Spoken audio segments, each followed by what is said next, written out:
ठीक है सर। चरण सिंह सप्रा भाई, अब ball is in the court of supreme court. हालांकि सुप्रीम कोर्ट की कोई सुनता दिखाई दे नहीं रहा है, पर फिर भी इन 14 लाख के लिए हालांकि होना जाना कुछ नहीं है। मैं अभी भी बता देती हूँ इस पैनल पर, सारे दर्शकों को भी बता देती हूँ, क्योंकि मात्र 7 लाख एप्लीकेशन गई है 27 लाख में से। पर फिर भी वेट कर लीजिए 8 बजे तक का, 9 बजे तक का। देखिए, सुप्रीम कोर्ट की आड़ में ये सारा अपना काम करना चाहते हैं, वो चाहे भारतीय जनता पार्टी है या निर्वाचन आयोग है, ये इनकी साठगांठ चल रही है, ये खुली बात है। मैं आपको याद दिलाना चाहता हूं कि ये ट्रिब्यूनल की इतनी बातें हो रही है, ये ट्रिब्यूनल बनी कब थी?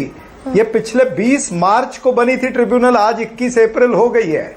20 मार्च से लेके आज तक 31 दिन हो गए हैं। भाई, आधे से ज्यादा दिनों में तो ट्रिब्यूनल को इन्होंने कुर्सी और टेबल ही नहीं दिए। वहां पर ट्रिब्यूनल ने काम क्या किया? मात्र एप्लीकेशन इकट्ठे हुए ऑनलाइन।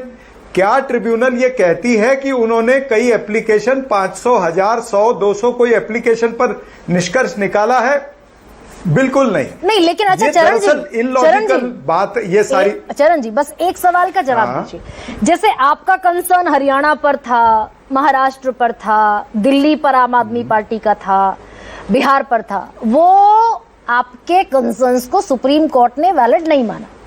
पर बंगाल में अगर दखल दिया सुप्रीम कोर्ट ने कि भाई ये फेयर एक्सरसाइज नहीं दिख रही, वी हैव टू इंटरवीन, तो ये खुश होने वाली बात है ना विपक्ष के लिए कि सुप्रीम कोर्ट इज मॉनिटरिंग। देखिए, जब ये झमेला किसने क्रिएट किया? ये निर्वाचन आयोग ने झमेला क्रिएट किया है। ये जो लॉजिकल डिस्क्रिपेंसीज कहते हैं, मैं ये कहता हूं कि ये इलॉजिकल डिस्क्रिपेंसीज है। इसका कोई मतलब नहीं। बाकी के राज्यों में ये सारी चीजें नहीं हुई है, ये मात्र पश्चिम बंगाल के अंदर आकर के ये बखेड़ा इन्होंने खड़ा किया। दरअसल ये एसआईआर नहीं है, ये स्पेशल इंटेंसिव रिगिंग हो रही है। मैं आपको खुलेआम कहता हूं। और जिस तरह से भारी मात्रा में लोग कट रहे हैं, ये इलेक्शन कमीशन नहीं है, ये एलिमिनेशन कमीशन है। ये नाम एलिमिनेट करने वाली कमीशन है। भाई, तो सुप्रीम कोर्ट वो जो जगदीप धनखड़, चरण जी, जगदीप धनखड़ जिस आर्टिकल को ये कहकर चले गए कि सुप्रीम कोर्ट न्यूक्लियर मिसाइल लेकर घूम रहा है 24 घंटे 142 का, वो जो असीमित ताकत है सुप्रीम कोर्ट के पास, अब सुप्रीम कोर्ट उसको इस्तेमाल कर रहा है। तो इलेक्शन कमीशन ऑफ इंडिया तो अब छोटा छोटा मोहरा हो गया ना, कॉन्स्टिट्यूशनल हालांकि ऑर्गेनाइजेशन। वो मिसाइल जो सुप्रीम कोर्ट के पास है, आप कहती हैं, वो ठीक है, वो अपनी पावर्स एक्सरसाइज कर रहा है, लेकिन अल्टीमेट रिजल्ट क्या हो रहा है? अल्टीमेट लाखों लोगों के नाम कट रहे हैं, यानी एक पॉलिटिकल जेनोसाइड हो रहा है, ये राजनीतिक नरसंहार हो रहा है। मैं खुलेआम कहता हूं। और नरसंहार के जवाबदार कौन है? निर्वाचन आयोग और निर्वाचन आयुक्त है। निर्वाचन आयुक्त कौन है? जिसे बीजेपी ने इम्यूनिटी दी है। निर्वाचन आयोग जो है वो न्यूट्रल अंपायर नहीं है, न्यूट्रल रेफरी नहीं है, बीजेपी का गोलकीपर बन करके खड़ा है। वो भारतीय जनता पार्टी की एक कस्टमाइज्ड वोटर लिस्ट बनाने का प्रयास कर रहा है।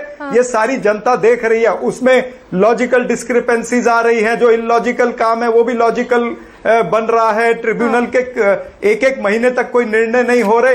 ये हो क्या रहा है? ये मजाक हो रहा है, ये सिस्टम नहीं है, ये साजिश है।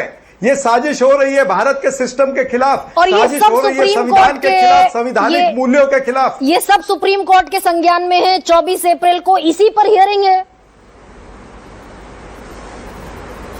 भाई, सुप्रीम कोर्ट का अपना सिस्टम है, वो अपने तरीके से चल रहे हैं। ये तो एडमिनिस्ट्रेटिव फॉल्ट है ना कि आपके पास में समय कम है। कम समय के अंदर आप इतनी व्यापक जो तैयारी करने की बात कर रहे थे, वो आप फेल हुए। This is administrative failure. Exactly. निवान आ रही हूं मैं, विनोद जी